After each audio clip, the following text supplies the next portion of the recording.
Hi students, welcome to PM Raja biology class room.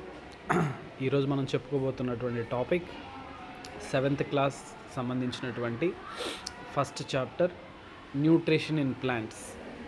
So plants, how the plants are surviving on earth, how they are the plant are getting food material, so how it is preparing their food, how they are getting different types of nutrients from the nature. So వాటి గురించి ఈరోజు మనం మాట్లాడబోతున్నాం. దానిలో nutrition in plants, so దీంట్లో ఎటువంటి sub topics ఉన్నాయనేది first మనం చూద్దాం. ఒకటి ఇంట్రడక్షన్ గురించి మాట్లాడాలి. Next one mode of nutrition in plants. One is autotrophic nutrition. So very important. So this is a very unique feature of plants. So autotrophic nutrition, B heterotropic nutrition. So some plants are synthesize their own food that are known as autotrophs. Some plants can depend upon other organisms, so that are known as a heterotropic nutrition. So next one, autotropic nutrition అని మనం చెప్పుకుంటున్నామంటే అర్థం దాంట్లో photosynthesis గురించి మనం ఖచ్చితంగా మాట్లాడి తీరాలి. So food making process in plants through photosynthesis.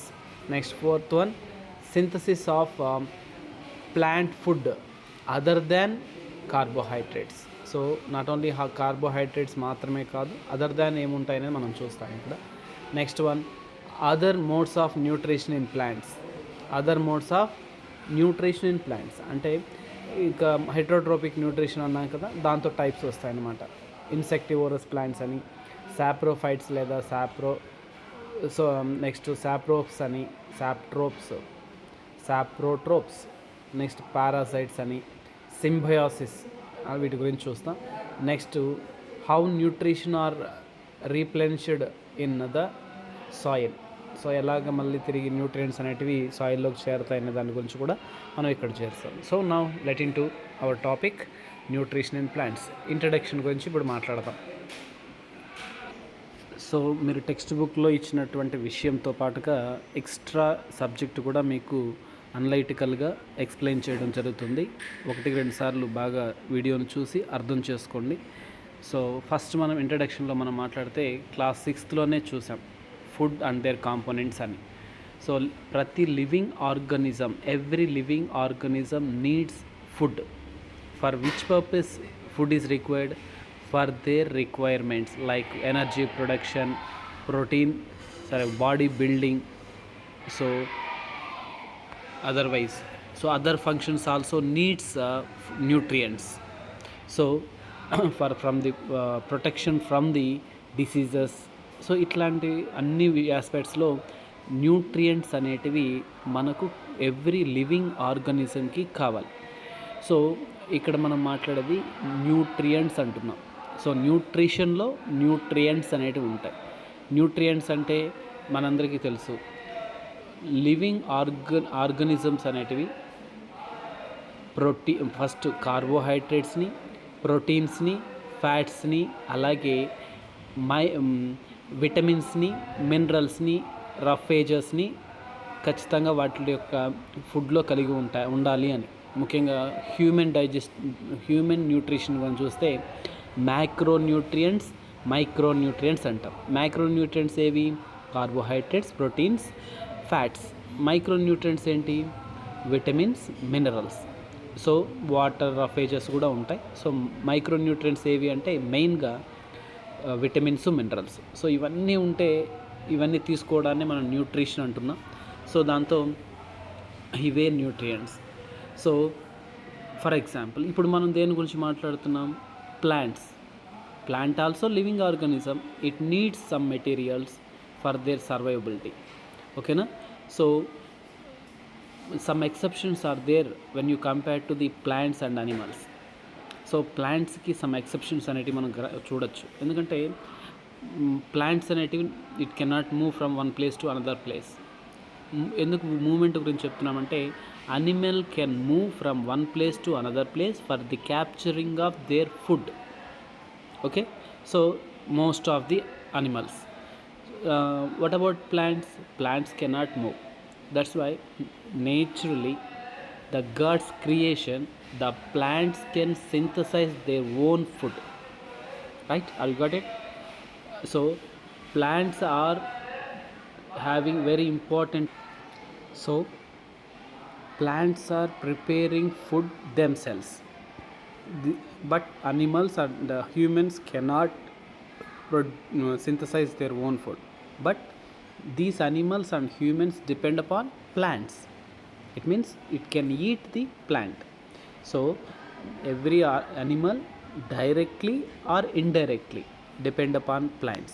ఖచ్చితంగా మనకు అనిపించవచ్చు నేను ఓన్లీ అనిమల్ ఫుడ్నే తింటాను, మీటే తింటాను, నేను లేదంటే చికెనే తింటాను, లేదంటే ఎగ్సే తింటాను, లేదా మిల్కే తాగుతాను, నేను అనిమల్ ప్రోడక్ట్స్ని కన్సూమ్ చేస్తాను అని అనుకోవచ్చు. బట్ నువ్వు తినేటటువంటి meat, for example you are eating goat meat అనుకుంటాం. The goat depends upon plants. It means you are indirectly depend upon plants. So plants అనేటివి డైరెక్ట్గాను ఇండైరెక్ట్గాను మన యొక్క న్యూట్రిషన్లో పార్ట్గా ఉండి తీరుతాయి. సో అవి లేకపోతే any animal cannot exist on earth. So next, mode of nutrition in plants. ఎలాగ న్యూట్రిషన్ జరుపుతాయి మనందరికీ తెలుసు. Plants can synthesise their own food in the process of photosynthesis. మీరు బాగా గుర్తుపెట్టుకోవాలి ఈ విషయాన్ని. ఫోటోసింథసిస్ అనేటటువంటి ప్రాసెస్లో ప్లాంట్స్ అనేటివి ఫుడ్ని తయారు చేసుకుంటాయి. సో మరి ఆ ఫోటోసింథసిస్కి ఏ మెటీరియల్ కావాలి? సో వాటర్ కావాలి, కార్బన్ డైఆక్సైడ్ కావాలి, some minerals also required, solar energy కావాలి, అలాగే ప్లాంట్స్ అనేటివి గ్రీన్గా ఉండాలి. మళ్ళీ చెప్తున్నాను, water, carbon dioxide, sunlight, chlorophyll. Plants గ్రీన్గా ఉంటాయి కదా, సో గ్రీన్ పిగమెంట్ అంటాం. క్లోరోఫిల్ కావాలి and also require some minerals. Okay, so ఇవన్నీ కూడా రా మెటీరియల్స్. ఓకే, దీస్ రా materials collected from the surroundings. So ఈ ప్లాంట్స్ అన్ని సరౌండింగ్స్ నుంచి తీసుకొని సో వాటిని ఉపయోగించుకొని ఫుడ్ని తయారు చేసుకుంటాయి, అంటే న్యూట్రియంట్స్ని తయారు చేసుకుంటాయి. ఈ న్యూట్రియంట్స్ ఎందుకు ఉపయోగపడతాయి? Build there bodies, to grow, to repair. Very important. Build there bodies, to grow, repair damaged parts of their bodies, so and provide the energy to carry out life process. So energy కోసం కావాలి, body building కోసం కావాలి, growth కోసం కావాలి, repair from the damages నుంచి repair కోసం కూడా nutrients కావాలి in any organism, not only plants. Okay, so nutrition అంటే ఏంటి? Nutrition is a mode of taking food by an organism and its utilization by the body. So ఒక mode ఎలా తీసుకుంటుంది ఫుడ్ని, how it is taking food and how it is utilising the food, is two tasks are there. So ఇక్కడ plants are autotrophs. It means it can synthesise their own food themself. It can synthesise their own food అంటే వాటంతటా అవే ఫుడ్ని తయారు చేసుకుంటాయి. So auto means self. ఏంటి auto అంటే? Self. Trophs అంటే nourishment. So autotrophs means self nourishment, వాటంతటా అవే తయారు చేసుకోవడం. సో దీన్ని ఆటోట్రోపిక్ న్యూట్రిషన్ అంటాం. Very very important. Plants can synthesise their own food, so that's why it are called as autotrophs. The nutrition is called autotrophic nutrition. Okay, are you understand? So animals and most other organisms take in food prepared by the plant. So మనం అన్నీ కూడా ఏం చేస్తాయి?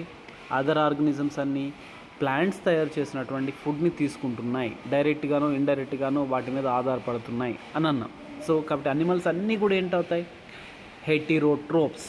It means hetero means other, hetero means other, trophs means nourishment. So it can depend upon other organisms. Animals can depend upon other organisms like plants, herbivorous, carnivorous, omnivorous, all those. So herbivorous అంటే ఏంటి? The animal which can eat herbivorous animals, like ఏవైతే ప్లాంట్స్ని తింటాయో అంటే శాకాహార జీవుల్ని తింటాయో, ఓకేనా. So ఏవైతే herbivorous అంటే అర్థం ఏంటంటే the animals which can eat plants only, ప్లాంట్స్ని తినే వాటిని మనం హెర్బివోరస్ అనిమల్స్ అంటాం, ఓకేనా. ఈ ప్లాంట్స్ మీద ఆధారపడేటివన్నీ ప్లాంట్స్ని తిన్నటువంటి హెర్బివోరస్ ఆర్గనిజమ్స్ ఉంటాయి కదా, for example rabbit, goat, sheep, ఇలాంటివన్నీ ఇవి హెర్బివోరస్ అయితే. వీటి మీద ఆధారపడేటివి ఉంటాయి కదా ఏవైతే లయన్, టైగర్, ఇవన్నీ కూడా కార్నివోరస్ అంటాం, అంటే మాంసాహారులు. ప్లాంట్స్ని తింటే ఏమో హెర్బివోరస్ అంటున్నాం, అనిమల్స్ని తింటే ఏమో కార్నివోరస్ అంటున్నాం. మరి ఇంకో డౌట్ రావచ్చు, రెండింటిని తింటే, ప్లాంట్స్ని అనిమల్స్ని రెండింటిని తింటే వాటిని ఓమ్నివోరస్ అంటాం. ఏమంటాం వాటిని? ఓమ్నివోరస్. సో అది మీకు వస్తున్న తర్వాత కానీ ఇక్కడే నేర్చుకోండి. సో నెక్స్ట్ ఇప్పుడు మనం ప్లాంట్స్ గురించి చెప్తున్నాం కాబట్టి ఈ ప్లాంట్స్ గురించే మనం ఫోకస్ చేద్దాం. సో ప్లాంట్స్లో డిఫరెంట్ పార్ట్స్ ఉంటాయి. సో రూట్స్ ఉంటాయి, స్టెమ్ ఉంటుంది, లీఫ్ ఉంటుంది, ఫ్లవర్ ఉంటుంది, ఇలాగా. సో కాబట్టి రూట్స్ అనేటివి ఏం చేస్తాయి? It can absorb water from the soil. మనం ముందే చెప్పుకున్నాం, in nutrition of the plant for the production of food material it requires some raw material. Water is one of the raw material, అవునా కదా. So ఆ water ఎక్కడ ఉంటుంది? సాయిల్లో ఉంటుంది. సాయిల్లో నుంచి రూట్ సిస్టమ్ ద్వారా ప్లాంట్ తీసుకోవడం జరుగుతుంది, ఓకేనా. సో నెక్స్ట్ కావాల్సినట్టు ఎయిర్లో మనకు కార్బన్ డైఆక్సైడ్ ఉంటుంది. సో ఆ కార్బన్ డైఆక్సైడ్ని ఎయిర్ ద్వారా లీఫ్స్ ద్వారా ఎయిర్లో నుంచి కలెక్ట్ చేసుకోవడం జరుగుతుంది, అబ్జార్బ్ చేసుకోవడం జరుగుతుంది, okay. In the process of diffusion అంటాం. సో అక్కడికి వచ్చినప్పుడు దాని గురించి మాట్లాడాం. సో ఇకపోతే మనకి ఎప్పుడు కూడా ఓపెన్ ఏరియాలోనే సోలార్ ఎనర్జీకి ఎక్స్పోజ్డ్గా ఉంటాయి కాబట్టి దాని అర్థం it can utilise solar energy also, okay. So next ఇక్కడ మిమ్మల్ని అడగచ్చు, which are the food factories of plant అని. అంటే ప్లాంట్స్లో ఫుడ్ ఫ్యాక్టరీస్ అని వేటిని అంటామంటే లీవ్స్ని అంటాం. ఎందుకంటే ఫుడ్ తయారయ్యేది ఎక్కడ అంటే లీవ్స్లోనే, ఓకేనా. మీకు ఎక్కడ రా మెటీరియల్, ఏ రా మెటీరియల్ ఎక్కడి నుంచి వచ్చినా అది ఖచ్చితంగా లీవ్స్ వరకు రావాల్సిందే, ఓకేనా. వాటర్ అండ్ మినరల్స్ ఇలాంటివన్నీ కూడా. సో కాబట్టి రూట్స్ ద్వారా అబ్జర్వ్ చేసుకున్నటువంటి వాటర్ అనేది తర్వాత ట్రాన్స్పోర్ట్ అయ్యి లీవ్స్ దాకా రావడం జరుగుతుంది. అలాగే కార్బన్ డైఆక్సైడ్ అనేది అట్మాస్ఫియర్లో ఉంటుంది, ఎయిర్లో, దాన్ని అబ్జర్వ్ చేసుకోవడం జరుగుతుంది స్టొమాటా అనేటటువంటి స్ట్రక్చర్స్ ద్వారా. సో ఇకపోతే ఇక్కడ మీకు అది చెప్పింది స్టొమాటా అంటున్నాం, అంటే గాడ్ సెల్స్. మీకు స్టొమాటా యొక్క స్ట్రక్చర్ కూడా అర్థం కావాలి. సో దాని గురించి మీకు ఒక ఎక్స్ప్లెయిన్ చేస్తాను. సో ఇప్పుడు కానీ మీరు అబ్జర్వ్ చేసినట్లయితే ఇది లీఫ్ కదా, లీఫ్లో లోయర్ సైడ్ అంటాం. సో ఈ లోయర్ సైడ్లో మనకు మైక్రోస్కోపిక్ పోర్స్ ఉంటాయి. ఏముంటాయి? Microscopic pores. వీటినే మనం ఏమంటాం అంటే ఆ పోర్స్ని స్టొమాటా అంటాం. ఏమంటాం? స్టొమాటా. ఇక్కడ ఒక 2 సెల్స్ ఉన్నాయి కదా, ఇక్కడ కానీ మీరు గమనిస్తే 2 సెల్స్ ఆర్ దేర్. ఈ 2 సెల్స్ని ఏమంటామంటే మనం గాడ్ సెల్స్ అంటాం. ఈ గాడ్ సెల్స్ మనకు కాన్స్ట్రాక్షన్, రిలాక్సేషన్ జరపడం వల్ల స్టొమాటా క్లోజింగ్, ఇక్కడ చూస్తే క్లోజింగ్లో ఉంది, అలాగే ఏడుగా చూస్తే ఓపెనింగ్లో ఉంది. సో క్లోజింగ్, ఓపెనింగ్ అనేది జరగడం వల్ల వాట్ మనకు కార్బన్ డైఆక్సైడ్ ఇట్లాంటివన్నీ లోపలికి తీసుకొని ఆ తర్వాత ఫోటోసింథసిస్లో రిలీజ్ అయిన ఆక్సిజన్ అనేది, వాటర్ అనేది బయటకు రావడం లాంటివి జరుగుతూ ఉంటాయి. సో ఇది మీకు, I hope you understand this. So stomata అనేది ఇలా ఉంటుంది. స్టొమాటా చుట్టూ ఉన్న సెల్స్ని గాడ్ సెల్స్ అంటాం. Very important. ఇంకో విషయం ఏంటంటే మనకు వాటర్, మినరల్స్ అనేటివి సాయిల్ నుంచి అబ్జార్బ్ చేసుకోవడం జరుగుతుంది. ఈ రూట్స్ అనేటివి సాయిల్లో ఉన్నటువంటి సాయిల్ వాటర్లోనే మనకి మినరల్స్ కూడా ఉంటాయి. వీటిని రూట్స్ ద్వారా అబ్జార్బ్ చేసుకొని ప్లాంట్ అనేది స్టెమ్ ద్వారా ట్రాన్స్పోర్ట్ చేసి మనకు లీవ్స్ వరకు రీచ్ అయ్యేలాగా చేస్తుంది. అంటే మనకు 2 రిక్వైర్మెంట్స్ ఫుల్ఫిల్ అయ్యాయి. ఒకటి, ఎయిర్లో ఉన్నటువంటి కార్బన్ డైఆక్సైడ్ స్టొమాటా ద్వారా మనకు ప్లాంట్ యొక్క లీవ్స్లోకి వెళ్ళింది. అలాగే వాటర్ అండ్ మినరల్స్ అనేటివి సాయిల్ నుంచి రూట్స్ ద్వారా అబ్జార్బ్ అయ్యి లీవ్స్ దాకా వెళ్ళాయి, అవునా. సో ఇక మనకు ప్లాంట్ అనేది always expose to solar energy కాబట్టి సోలార్ ఎనర్జీ కూడా దొరుకుతుంది. సో ఇకపోతే ప్లాంట్స్ గ్రీన్గా ఉన్నట్లయితేనే, అంటే గ్రీన్గా ఉండడానికి కారణం ఏంటి అంటే క్లోరోఫిల్ అనేటటువంటి ఒక పిగమెంట్. అంటే లీవ్స్లో ఉన్నటువంటి సెల్స్లో దాని లోపల క్లోరోప్లాస్ట్స్ అనేటటువంటి, వెరీ ఇంపార్టెంట్, గ్రీన్గా ఎందుకు ఉన్నాయని మీకు డౌట్ రావచ్చు. క్లోరోప్లాస్ట్లు అనేటటువంటి ఒక ప్రత్యేకమైన సెల్ ఆర్గనేల్స్ ఉంటాయి, ఓకేనా. సో లీఫ్ మొత్తం అనేక సెల్స్ ఉంటాయి కాబట్టి అనేక క్లోరోప్లాస్ట్లు ఉంటాయి. ఇవన్నీ కలిసి గ్రీన్ కలర్లో కనిపిస్తాయి కాబట్టి మొత్తానికని మనం క్లోరోఫిల్ అంటాం. ఓకేనా? Are you understand? So right. మీకు ఒక డౌట్ రావచ్చు, మరి వాటర్ అనేది లోపల నుంచి ఎలా రూట్స్ అబ్జర్వ్ చేసుకుంటున్నాయి, రూట్స్ అబ్జర్వ్ చేసుకున్నాక ఎలాగా ఎక్కడో ఉన్న లీవ్స్ వరకు వెళ్తున్నాయని డౌట్ రావచ్చు. సో ఎలా వెళ్తాయంటే ఒక వెజల్స్ ద్వారా వెళ్తాయి. సో వాటిని జైలం వెజల్స్ అంటాం. The passage of water and minerals through stem by a specialised tissue that is conducting tissue, దాన్ని మనం కండక్టింగ్ టిష్యూ అంటాం. అదే వెజల్స్, జైలం వెజల్స్. ఓకేనా? మీకు జస్ట్ వెజల్స్ అన్నాడు, మీకు అది అర్థం చేసుకోండి. ఇక గ్రీన్గా ఉండడానికి కారణం ఏంటి? గ్రీన్ పిగమెంట్ ఉంటుంది అని చెప్పాను, దాన్ని క్లోరోఫిల్ అంటాం. సో ఇవన్నీ కూడా ఒకటి కార్బన్ డైఆక్సైడు, వాటరు, క్లోరోఫిల్లు, సన్లైట్, ఇవన్నిటిని ఉపయోగించుకొని మనకు ప్లాంట్ అనేది ఫుడ్ని తయారు చేసుకుంటుంది. దీన్ని మనం ఏం ప్రాసెస్ అన్నాం? ఫోటోసింథసిస్ అంటున్నాం. ఏమంటున్నాం? Photosynthesis. Photo means light, synthesis means combine. So synthesis or production అని కూడా పిలవచ్చు. సో ఇవన్నీ ఉపయోగించి తయారు చేసుకోవడం జరుగుతుంది అన్న. ఇకపోతే మనకు భూమికి అవసరమైన ఎనర్జీని ఇచ్చే ఏకైక స్టార్ ఎవరు? Sun. There is no doubt. Sun నుంచి మనకు అన్లిమిటెడ్ సోర్స్ ఆఫ్ ఎనర్జీ దొరుకుతుంది. ఈ ఎనర్జీని ప్రత్యక్షంగా ఉపయోగించుకోగలిగినట్టు ఏవి అంటే ప్లాంట్స్ అని మనం గుర్తుపెట్టుకోవాలి. ఓకేనా? So if you imagine that if there is a no plants on earth, what will happens? There is no animals on earth. Okay? So ఎందుకంటే every living organism directly or indirectly depend upon plants.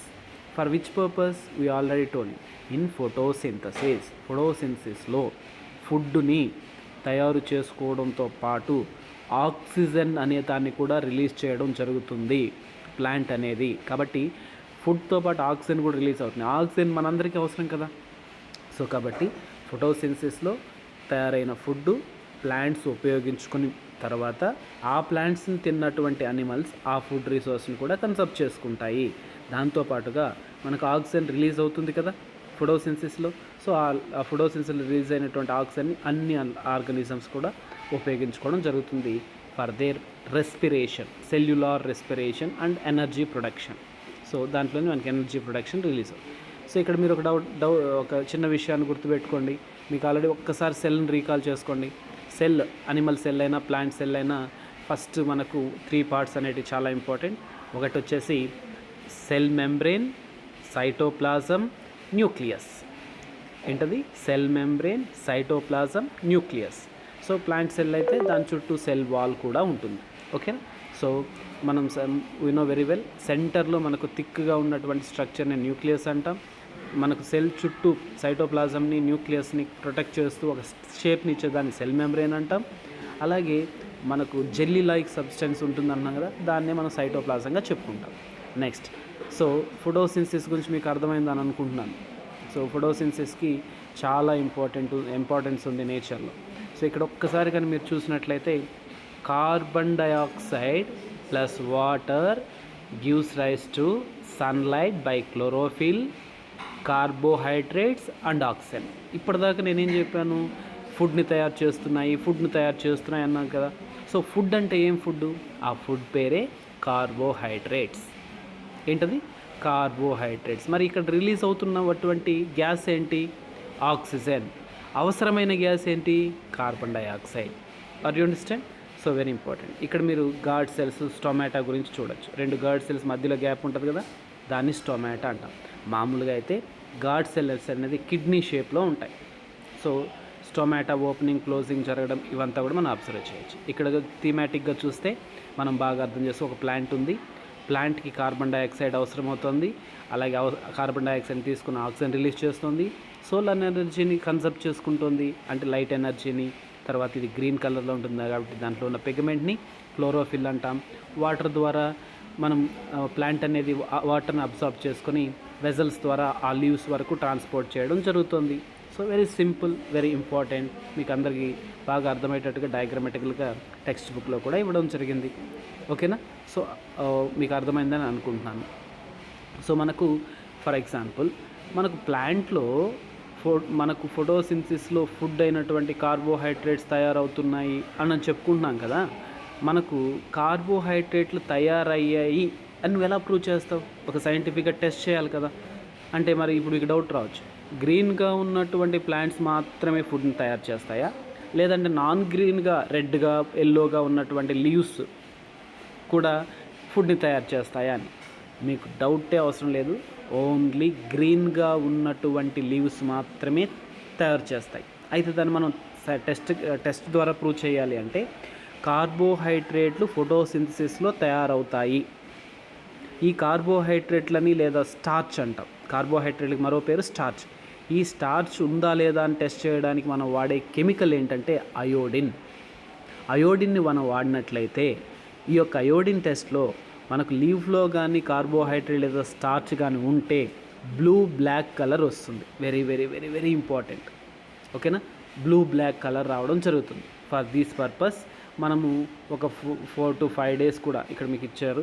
So ఒక 72 hours ప్లాంట్ని ఎత్తుకెళ్ళి ఒక dark రూమ్లో కానీ ఉంచామంటే దాంట్లో ఉన్న food material అంతా concept అయిపోతుంది. ఆ తర్వాత మనం అయోడిన్ టెస్ట్ కానీ చేసామంటే దానికి బ్లూ బ్లాక్ కలర్ రాదు. అలాగే డిఫరెంట్ కలర్స్ ఉన్నటువంటి లీవ్స్ని కూడా టెస్ట్ చేసినా కూడా దాంతో బ్లూ బ్లాక్ కలర్ రాదు. ఓన్లీ గ్రీన్ ప్లాంట్స్, అవి కూడా డైరెక్ట్గా సన్లైట్లో ఉన్నవి అయితేనే డార్క్ రూమ్లో ఉన్న దాంతో ఉన్నటువంటి కన్సెప్ట్ అయిపోతాయి. దాన్ని డీస్టార్చిఫికేషన్ అంటాం. గుర్తుపెట్టుకోండి, డీస్టార్చిఫికేషన్ అంటే ఒక మొక్కను తీసుకెళ్ళి డార్క్ రూమ్లో పెడతాం. అంటే దాంతో ఇంకా ఫోటోసింథసిస్ జరగదు 2 రోజుల పాటు. జరగదు కాబట్టి ఆల్రెడీ దాంతో ఉన్న ఫుడ్ మెటీరియల్ అంతా కూడా కన్సెప్ట్ అయిపోతుంది. ఓకేనా. సో ఆ తర్వాత నువ్వు టెస్ట్ చేస్తే నీకు బ్లూ బ్లాక్ కలర్ రాదు. కాబట్టి గ్రీన్ ప్లాంట్ నుంచి వెంటనే తీసుకొచ్చినటువంటి లీఫ్ని మనం టెస్ట్ చేస్తే ఖచ్చితంగా బ్లూ బ్లాక్ కలర్ అనేది రావడం జరుగుతుంది. ఓకేనా. So very important. నెక్స్ట్ ఇంకొక మీకు ఎప్పుడైనా మీరు పాండ్స్ అంటే గుంటల దగ్గరికి వెళ్ళారా? దాంట్లో కానీ మీరు కానీ గమనించినట్లయితే స్లైమీగా గ్రీన్ ప్యాచెస్లో మనకు పాండ్స్ మొత్తం కనిపిస్తూ ఉంటుంది, వాటర్ బాడీ మొత్తం. అలా కనిపించేటివి కూడా ప్లాంట్సే. ఓకేనా. అవి కూడా గ్రీన్ కలర్ అయిన పిగ్మెంట్ని కలిగి ఉన్నాయి కాబట్టి గ్రీన్గా ఉన్నాయి. ఓకేనా. సో అంటే క్లోరోఫిల్ వాటిలో కూడా ఉంది. ఆ మొక్కల్ని ఏమంటారంటే ఆల్గే అంటారు. పాండ్ సిల్క్, స్పైరోగైరా మీకు బొమ్మలు ఇస్తారని చెప్పాను ఆల్రెడీ ఇంకో క్లాస్లో. సో కాబట్టి ఆ యొక్క సెల్స్ మనకు మైక్రో ఆర్గానిజమ్స్ చెప్పేటప్పుడు స్పైరోగైరా అని ఒక మాట చెప్పాను. సో వాటిని పాండ్ సిల్క్ అంటారు. వాటిలో కూడా గ్రీన్ కలర్ పిగమెంట్ ఉంటుంది. అవే కాకుండా కొన్ని ఆల్గా మైక్రోస్కోపిక్ సెల్స్ కూడా ఉంటాయి. అవి ఉండడం వల్లనే మనకు పాండ్ అంతా గ్రీన్ కలర్లో కనిపిస్తుంది. ఓకేనా. సో ఇంకొక డౌట్. సో ఇప్పుడు ప్లాంట్స్ అనేటివి ఫుడ్ని తయారు చేస్తున్నాయి, దాని పేరే కార్బోహైడ్రేట్స్ అంటున్నాం. మరి ఆ కార్బోహైడ్రేట్స్ ఎలా తయారయ్యాయి? Very simple. కార్బోహైడ్రేట్ ఫార్ములా ఏంటంటే C6H12O6. బాగా గుర్తుపెట్టుకోండి, C6H12O6. అంటే సి అంటే ఏమని? కార్బన్. హెచ్ అంటే ఏమని? హైడ్రోజన్. ఓ అంటే ఏమని అర్థం? ఆక్సిజన్. ఈ మూడింటితో కలిసి ఏర్పడేది కార్బోహైడ్రేట్. సో వీటి నుంచి తర్వాత ఏం తయారవుతాయి అంటే మనకు ప్రోటీన్స్, ఫ్యాట్స్ అనేవి తయారవుతాయి. ఓకేనా. సో ఇక్కడ మీరు ఒక విషయాన్ని గుర్తుపెట్టుకోవాలి. ప్రోటీన్స్ అనేటివి మనకు ఎలా తయారవుతాయి అంటే నైట్రోజినస్ సబ్స్టెన్సెస్తో, గాలిలో ఉన్నటువంటి నైట్రోజన్ ఉంటుంది కదా, సో అది మనం డైరెక్ట్గా తీసుకోలేము. ఓకేనా. అయినప్పటికీ కూడా అది మన ప్రోటీన్ల తయారీలో ఎంతో ఇంపార్టెంట్. మరి ఎక్కడి నుంచి వస్తున్నాయి అవంటే ప్లాంట్స్ నుంచి అనిమల్స్లోకి వస్తాయి. మరి ప్లాంట్లోకి ఎక్కడి నుంచి వచ్చాయంటే that can collected by in different ways. ఓకేనా. సో వాటి గురించి మనం నెక్స్ట్ క్లాస్లో చెప్పుకుంటాం. మనకు ఫోటోసింథసిస్లో తయారైనటువంటి కార్బోహైడ్రేట్స్ తరువాత ప్రోటీన్స్ని, ఫ్యాట్స్ని తయారు చేయడానికి ఉపయోగపడుతుంది. Are you understand? మరి ప్రోటీన్లో మెయిన్ సబ్స్టెన్స్ ఏది అంటే నైట్రోజన్ అని గుర్తుపెట్టుకోండి. ఓకే. మరి కార్బన్, హైడ్రోజన్, ఆక్సిజన్ ఉండవా అంటే ఉంటాయి, అవి కూడా ఉంటాయి. ఓకేనా. సో అది చాలా ఇంపార్టెంట్. ఒక్కసారి మనం ఇంకొకసారి కానీ చూసినట్లయితే మనకు సాయిల్ లోపల కొన్ని రకాలైనటువంటి బ్యాక్టీరియాలు ఉంటాయని తెలుసు. దేని గురించి చెప్తున్నా అంటే ప్రోటీన్స్ గురించి చెప్తున్నాను. సో సాయిల్లో ఉన్నటువంటి కొన్ని బ్యాక్టీరియాలు మనకు ఎయిర్లో ఉన్నటువంటి నైట్రోజన్ని ఏం చేస్తుందంటే నైట్రేట్స్ అనేటటువంటి నైట్రోజినస్ సబ్స్టెన్సెస్గా మార్చి మనకు సాయిల్లో ఫిక్స్ చేయడం జరుగుతుంది. దాన్ని నైట్రోజన్ ఫిక్సేషన్ లేదా మనకు నైట్రోజన్ సైకిల్లో చదివాం. సో నైట్రోజన్ ఫిక్సేషన్ అంటాం. ఓకేనా. ఈ నైట్రోజన్ ఫిక్సేషన్లో ఈ బ్యాక్టీరియా ఏదైతే ఉందో అది అట్మాస్ఫియర్లో ఉన్న నైట్రోజన్ని అదర్ గ్రూప్స్ అంటే ప్లాంట్ ఉపయోగించుకోగలిగేటటువంటి ఫామ్స్లోకి మార్చి సాయిల్లో ఫిక్స్ చేస్తుంది. దీనే నైట్రోజన్ ఫిక్సేషన్ అంటాం. ఇప్పుడు ఆ నైట్రోజన్ని మొక్క ఉపయోగించుకొని ప్రోటీన్లు తయారు చేసుకుంటాం. మీకు ఒక ఐడియా వచ్చింది అనుకుంటున్నాను. సో కార్బోహైడ్రేట్లు ఉపయోగపడుతున్నాయి, నైట్రోజన్ ఉపయోగపడుతుంది. ఆ నైట్రోజన్ ఎక్కడి నుంచి వస్తుందంటే సాయిల్లో ఉన్న బ్యాక్టీరియా అనేది ఆ నైట్రోజన్ని మొక్కకు అందిస్తోంది అని చెప్పి. మరి అట్మాస్ఫియర్లో ఉంది కదా సార్, దాన్ని డైరెక్ట్గా తీసుకుంటాయంటే it cannot utilise that nitrogen. ఆ అట్మాస్ఫియరిక్ నైట్రోజన్ అనేది అదర్ ఫామ్స్లోకి మార్చబడాలి. అలా మార్చేది ఎవరంటే బ్యాక్టీరియా. ఓకేనా. ముఖ్యంగా లెగ్యూమినేసి ప్లాంట్స్లో ఓకేనా రైజోబియం అనేటటువంటి ఒక బ్యాక్టీరియా ఉంటుంది. అది నైట్రోజన్ని నైట్రేట్స్గా మారుస్తుంది. ఆ విధంగానే కాదు, ఫిజికల్ ప్రాసెస్ అంటే లైట్నింగ్స్ థండర్స్ ద్వారా కూడా మారచ్చు. ఇంకోటి ఫ్రీ లివింగ్ బ్యాక్టీరియా అంటే అజిటోబ్యాక్టర్ అని, లేదంటే బ్లూ గ్రీన్ ఆల్గే బ్యాక్టీరియా, అది కానీ మారుస్తుంది. ఇవన్నీ కూడా మీరు ఎక్స్ట్రా కొద్దిగా నాలెడ్జ్ పెట్టుకోండి, సరిపోతుంది. సో ప్రోటీన్స్లో ఏది ఉంటుంది, మెయిన్గా నైట్రోజన్ ఉంటుంది. ఆ నైట్రోజన్ని సాయిల్లోకి ఎవరు ఇస్తారు, బ్యాక్టీరియా. సో బ్యాక్టీరియా దేనిగా మార్చింది, అది అట్మాస్ఫియర్లో ఉన్న నైట్రోజన్ని నైట్రేట్స్గా మార్చింది. అట్మాస్ఫియర్లో 78% మన నైట్రోజనే ఉంటుంది. Okay. Next other modes of nutrition in plants, చాలా ఇంపార్టెంట్. సో మనకు అదర్ మోడ్స్ అంటే some plants are collecting their food in the manner of heterotrophic nutrition. Okay. ఇక్కడ మనకు కస్క్యుటా అనేటటువంటి ఒక మొక్క గురించి మాట్లాడాలి. అంటే ఎల్లో వైరీగా కొన్ని మొక్కల పైన స్ప్రెడ్ అయిపోయి ఉంటుంది. ఓకేనా. మీరు ఇక్కడ చూడొచ్చు. ఇక్కడ చూస్తే మీరు మొత్తం ఆ చెట్టు పైన అంతా కూడా ఎల్లోగా కనిపిస్తుంది, తీగలలాగా, అవునా, ఒక వైర్స్ లాగా స్ప్రెడ్ అయినట్టుగా. సో అది యాక్చువల్గా మొక్క కాదు, అది సేమ్ మొక్కకు సంబంధించినటువంటి పార్ట్ కాదు. అది ఒక మొక్క పైన మరో మొక్క పెరుగుతుంది. అంటే one plant depends upon another plant. మీకు వినడానికి కొద్దిగా డిఫరెంట్గా అనిపిస్తుంది కదా. సో ఇక్కడ ఏదైతే సపోర్ట్ ఇస్తుందో ఫర్ ఫుడ్ అండ్ షెల్టర్, ఆ సపోర్ట్ ఇచ్చే మొక్కని మనం హోస్ట్ అంటాం. దీని మీద ఏదైతే పెరుగుతుందో దాన్ని పారాసైట్ అంటాం. అంటే మీకు ఇప్పుడు అర్థమైంది. సో ఇక్కడ ఉన్నటువంటి న్యూట్రిషన్ ఏంటి, పారాసైటిక్ న్యూట్రిషన్.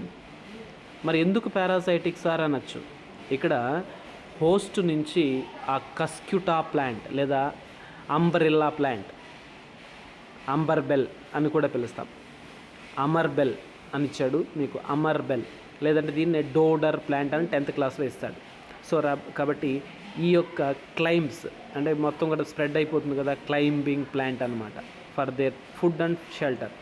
ఎందుకు అంటే ఈ కస్క్యుటా ప్లాంట్లో క్లోరోఫిల్స్ అనేటివి ఉండవు, ముందే చెప్పుకున్నాం. ఎల్లోయిష్గా ఉంటుంది, ఎల్లో వైరీ బ్రాంచ్డ్ స్ట్రక్చర్ అని. ట్విన్నింగ్ అంటే అది మొత్తం తీగలాగా అల్లుకుంటూ పోతుంది అని. మరి అది గ్రీన్ కలర్లో ఉండదు కదా, ఉండకపోతే అది ఫోటోసింథసిస్ జరపలేదు కాబట్టి దానికి అవసరమైన ఫుడ్, వాటర్ ఎక్కడి నుంచి తీసుకుంటుందంటే ఈ హోస్ట్ బాడీలోకి ప్రత్యేకమైన రూట్స్ లాంటి వాటిని పెనిట్రేట్ చేసి, అంటే లోపలికి చొప్పించి దాని నుంచి సక్ చేయడం, తీసుకోవడం జరుగుతుంది. చూసారా ఎంత డిఫరెంట్గా ఉందో ఇది. ఓకేనా. సో ఇది చాలా చాలా ఇంపార్టెంట్. ఒకటి పారాసైటిక్ న్యూట్రిషన్ గురించి మనకు అర్థమైంది. ఒకటేమో హోస్ట్, దాని మీద పెరిగేదాన్ని పారాసైట్ అంటాం. కాబట్టి పారాసైట్ వల్ల హోస్ట్కి చాలా ఎఫెక్ట్ ఉంటుంది, ఒక్కొక్కసారి ఆ చెట్టు చనిపోవచ్చు కూడా. ఓకే. సేమ్ టైపే 2 మొక్కలు పెరుగుతూ ఉంటాయి ఇంకొక దగ్గర, దాన్ని సింబయోటిక్ అంటాం. నేను ఇప్పుడు పారాసైట్కి ఆపోజిట్గా ఉండేది సింబయోటిక్ న్యూట్రిషన్ అంటాం. అంటే 2 మొక్కలు పెరుగుతుంటాయి, ఆ 2 మొక్కలు ఒకదానితో ఒకటి చాలా బెనిఫిషియల్గా ఉంటాయి అన్నమాట. మీకు ముందే అవేంటో మీకు చెప్తాను, వెయిట్ చేయండి. సో ఇకపోతే రెండోది, ఇక్కడ కొన్ని రకాలైనటువంటి మొక్కలు గ్రీన్ కలర్లో ఉండి కూడా నైట్రోజన్ లేనటువంటి ప్రదేశాలలో, నైట్రోజన్ తక్కువగా ఉన్నటువంటి సాయిల్లో పెరిగేటటువంటి కొన్ని మొక్కలు నైట్రోజన్ కోసం కొన్ని రకాలైన ఇన్సెక్ట్స్ మీద ఆధారపడడం జరుగుతుంది. మీరు అర్థం చేసుకోవాలి. అంటే ప్రోటీన్లు తయారు కావాలంటే నైట్రోజన్ కావాలి కదా, కాబట్టి నైట్రోజన్ ఆ సాయిల్లో లేదు. అప్పుడు ఇవేంటంటే ఒక ప్రత్యేకమైన స్ట్రక్చర్స్ లాగా మారుతాయి. వాటిని పిక్చర్ లైక్ లేదా జగ్ లైక్ స్ట్రక్చర్స్, వాటి లీవ్స్ అనేవి కన్వర్ట్ అవుతాయి. ఇక్కడ చూడండి, ఒక జగ్గు లాగా, ఒక పిక్చర్ లాగా ఇదే కదా, దీన్ని పిక్చర్ ప్లాంట్ అంట. ఒక జగ్గు లాగా ఉండే దాని లోపల కొన్ని లైటికల్ ఎంజైమ్స్ ఉన్నటువంటి కొన్ని జెలాటినస్ సబ్స్టెన్స్ ఉంటుంది. అంటే ఒక కప్పులాగా ఉన్నప్పుడు ఏవైనా అనిమల్స్ అంటే చిన్న చిన్న ఇన్సెక్ట్స్ లాంటివి ఆ ట్రాప్లో కానీ పడితే అవి అక్కడున్నటువంటి ఆ జెల్లులో మునిగి చనిపోతాయి. చనిపోయిన తర్వాత ఇక్కడ ఉన్నటువంటి డైజెస్టివ్ ఎంజైమ్స్ ఉంటాయి ఆ జెల్లో. సో ఆ డైజెస్టివ్ ఎంజైమ్స్ అనేటివి ఆ యొక్క ఇన్సెక్ట్ని డైజెస్ట్ చేసేసి, సో దాని ఇన్సెక్ట్ లోపల ఉన్న నైట్రోజన్ని మొక్క ఉపయోగించుకునే విధంగా చేస్తుంది. సో కాబట్టి చాలా ఇంపార్టెంట్ అని మీరు గుర్తుపెట్టుకోండి. సో చాలా సింపుల్గా కూడా ఉంటుంది. ఆ ఒక్క విషయాన్ని మీరు అర్థం చేసుకుంటే సరిపోతుంది. సో ఇలాంటి మొక్కల్ని మనం ఏమంటామంటే ఇన్సెక్టివోరస్ ప్లాంట్స్ అంటాం. ఏమంటాం వాటిని? Insectivorous plants. అంటే ఇన్సెక్ట్స్ని ఫుడ్గా తీసేసుకుంటున్నాయి. చాలా సింపుల్. అంటే మరి ఫోటోసింథసిస్ జరపంటే జరుపుతాయి, కానీ నైట్రోజన్ దొరకదు కదా. కాబట్టి నైట్రోజన్ కోసం వేటి మీద ఆధారపడతాయి? అనిమల్స్ అంటే ఆ ఇన్సెక్ట్స్ మీద ఆధారపడతాయి. సో ఇప్పుడు రెండు విషయాలు చెప్పుకున్నాం. ఒకటి పారాసైటిక్ న్యూట్రిషన్, రెండు ఇన్సెక్టివోరస్ ప్లాంట్స్ అంటే ఇన్సెక్టివోరస్ న్యూట్రిషన్. సో ఇప్పుడు మనకు ఈ పారాసైటిక్ న్యూట్రిషన్ మన లైఫ్లో కూడా చూస్తూ ఉంటాం. మస్కిటోస్ కానీ, బెడ్ బగ్స్ కానీ, లైస్ కానీ, లీచెస్ కానీ, ఇవన్నీ ఉన్నాయి కదా. ఇవన్నీ కూడా పారాసైట్స్ అనిమల్స్లో. నెక్స్ట్ ఏంటంటే సాప్రోఫైట్స్ లేదా సాప్రోట్రోప్స్ అంట. సాప్రోట్రోప్స్ అంటే మీకు ఒక డౌట్ రావచ్చు, ఏదైనా ఒక ప్లాంట్ కానీ అనిమల్ కానీ చనిపోతే కొద్ది రోజుల తర్వాత ఏమవుతుంది? డీకంపోజ్ అయిపోతుంది. మరి ఎలా అయింది అది? ఎలా డీకంపోజ్? ఇక్కడ ఒక బ్రెడ్ ఇచ్చాడు, అలాగే ఇక్కడ ఒక మష్రూమ్స్ ఇచ్చాడు. వీటన్నిటికీ ఒక ప్రత్యేకత ఉంది. అవేంటంటే ఈ ఫంగస్ అనేటటువంటి కొన్ని రకాలైనటువంటి ప్లాంట్లు which are known as non green plants. Non green plants ఏవైతే ఉన్నాయో వాటిలో క్లోరోఫిల్ ఉండదు, కాబట్టి అవి ఫుడ్ని తయారు చేసుకోలేవు ఫోటోసింథసిస్ ప్రాసెస్ ద్వారా. కాబట్టి అవి ఇతర మొక్కల డెడ్ మెటీరియల్స్ మీద ఆధారపడడం జరుగుతుంది. ఓకే, సాయిల్లో ఉంటాయి, అలాగే రోటనింగ్ వుడ్ పైన ఉంటాయి. ఓకేనా, అంబ్రిల్లా లైక్ పిక్చర్స్ అంటే మనకు మష్రూమ్స్ అంట అంబ్రిల్లా లాగా ఉంటాయి, ఫ్లఫీ అంబ్రిల్లా లైక్ ప్యాచెస్తో కనిపిస్తూ ఉంటాయి. సో వీటిని మనం ఫంగస్లు అంటాం. Mushrooms also fungus.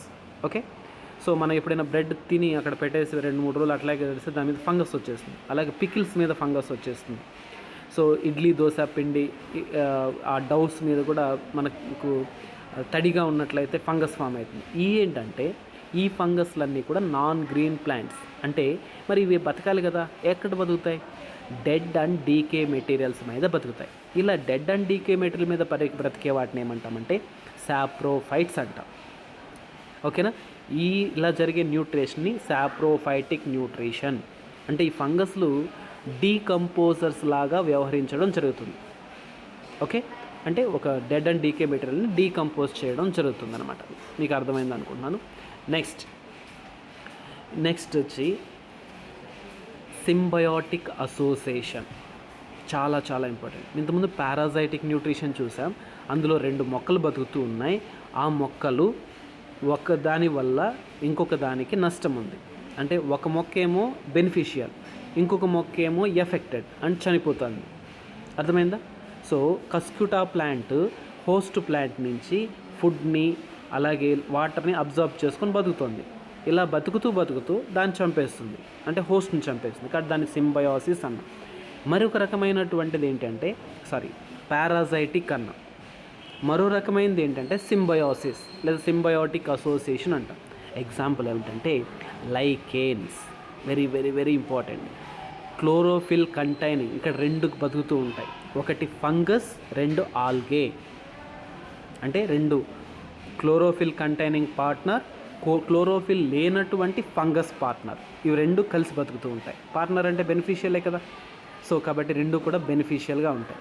క్లోరోఫిల్ ఉన్నటువంటి ఆల్గే ఏమో ఫుడ్ని తయారు చేసుకుంటుంది, క్లోరోఫిల్ లేనటువంటి ఫంగస్ ఏమో వాటర్ని ఇవన్నీ అబ్జర్వ్ చేసి దానికి ఇవ్వడం జరుగుతుంది. 2 కలిసి బతికేటటువంటి దాన్ని లైకేన్స్ అంటాం. ఏమంటాం దాన్ని? లైకేన్స్ అనడం జరుగుతుంది అనమాట. చాలా చాలా important. Okay. Next, how nutrients are repelled in the soil, ఎలాగ తిరిగి సాయిల్లోకి వెళ్తాయి అని అడిగాడు. చాలా ఇంపార్టెంట్. సో మనకు ఎలాగ పంపిస్తాం మనం, ఫర్ ఎగ్జాంపుల్ ప్లాంట్స్కి మనం ఇంకొక రకంగా కూడా సాయిల్ ద్వారా పంపించవచ్చు అని, అంటే క్రాపింగ్ చేస్తూ ఉన్నాం. ఆ క్రాపింగ్ చేసేటప్పుడు ఫార్మర్స్ అనేవాళ్ళు మెన్యూరు, ఫర్టిలైజర్స్ ఇట్లాంటివి అప్లై చేయడం జరుగుతుంది. సో ఈ అదర్ వేలో కూడా న్యూట్రియంట్స్ని అందించడం జరుగుతుంది. సో ప్లాంట్స్ అనేటి మినరల్స్ని, న్యూట్రియంట్స్ని సాయిల్ నుంచి అబ్జర్వ్ చేసుకొని తర్వాత ఫుడ్ని తయారు చేసుకోవడం రావడం జరుగుతుంది. ఓకేనా. సో ఇలా చేయడం వల్ల ఏమవుతుందంటే మనకు సాయిల్లో న్యూట్రియంట్స్ని మనం హ్యూమన్ మేడ్గా కూడా పెంచవచ్చు. Sometimes dead and decay material పడినప్పుడు అవి డీకంపోజ్ అయినప్పుడు కూడా న్యూట్రియంట్స్ చేరుతాయి. ఓకేనా. సో ఈ మనం వాడేటటువంటి ఫెర్టిలైజర్స్, మెన్యూర్స్ వీటిలో ఏముంటాయంటే నైట్రోజన్, పొటాషియం, ఫాస్ఫరస్, ఎన్పికే. మామూలుగా నైట్రోజన్, ఫాస్ఫరస్, పొటాషియం అంటాం, ఎన్పికే.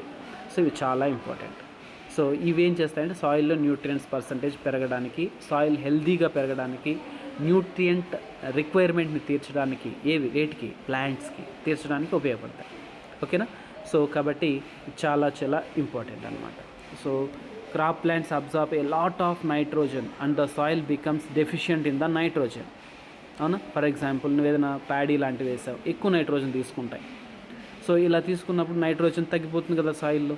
అలా తిరిగి మళ్ళీ నైట్రోజన్ రావాలి అంటే మనం క్రాప్ రొటేషన్ లాంటివి చేయాలి. అంటే లెగ్యూమ్ ప్లాంట్స్లో ఉన్నటువంటి, మీకు ముందే చెప్పాను, రైజోబియం అనేటటువంటి బ్యాక్టీరియా మనకు నైట్రోజన్ ఫిక్సేషన్లో ఉపయోగపడుతుంది. అంటే మీకు లెగ్యూమ్ ప్లాంట్స్ అంటే ఏమనేది డౌట్ రావచ్చు. ఉదాహరణకి గ్రాము, పీసు, ముంగ, గ్రౌండ్ నట్టు, బీన్స్ ఇవన్నీ కూడా లెగ్యూమ్ ప్లాంట్స్. వీటన్నిటిలో రూట్స్లో రూట్ నోడ్యూల్స్ అనేటివి ఏర్పడతాయి. ఆ రూట్ నోడ్యూల్స్లో rhizobium, very very very important, rhizobium అనే బ్యాక్టీరియా పెరుగుతుంది. అది అట్మాస్ఫియరిక్ నైట్రోజన్ని మనకు నైట్రోజన్ అదర్ ఫామ్స్ అయినటువంటి నైట్రేట్స్గా మార్చి సాయిల్లో ఫిక్స్ చేస్తాయి. ఆ తర్వాత అన్ని ప్లాంట్స్ తీసుకోవచ్చు అనమాట. ఓకేనా. చాలా చాలా ఇంపార్టెంట్. సో మీకు అర్థమైందని అనుకుంటున్నాను. సో దాల్స్ అని ఇవన్నీ కూడా, సో మీకు ఆటోట్రోప్స్కి, హెట్రోట్రోప్స్కి డిఫరెన్స్ అర్థమైంది కదా. సో మీకు అందరికి కూడా అర్థమైందని నేను భావిస్తున్నాను. ఇంకేమైనా డౌట్స్ ఉంటే కామెంట్ చేయండి. ఈ వీడియోని 1-2 సార్లు చూడండి, అర్థం చేసుకోండి. సో నోట్స్ ప్రిపేర్ చేసుకోండి, టెక్స్ట్ బుక్ను ఒకసారి చదవండి. ఎట్టి పరిస్థితుల్లోనూ ఒక పాయింట్ కూడా, ఒక బిట్ను కూడా మీరు NMMS ఎగ్జామ్లో కానీ ఏ కాంపిటేటివ్ ఎగ్జామ్లో కానీ నేను మిస్ అవ్వకూడదు అనేది నా పూర్తి ఉద్దేశం. మీరు అర్థం చేసుకుంటారని, అలాగే 1-2 సార్లు చూసి నోట్స్ ప్రిపేర్ చేసుకుంటున్నానని భావిస్తున్నాను. సో అందరికీ కూడా థ్యాంక్ యూ వెరీ మచ్.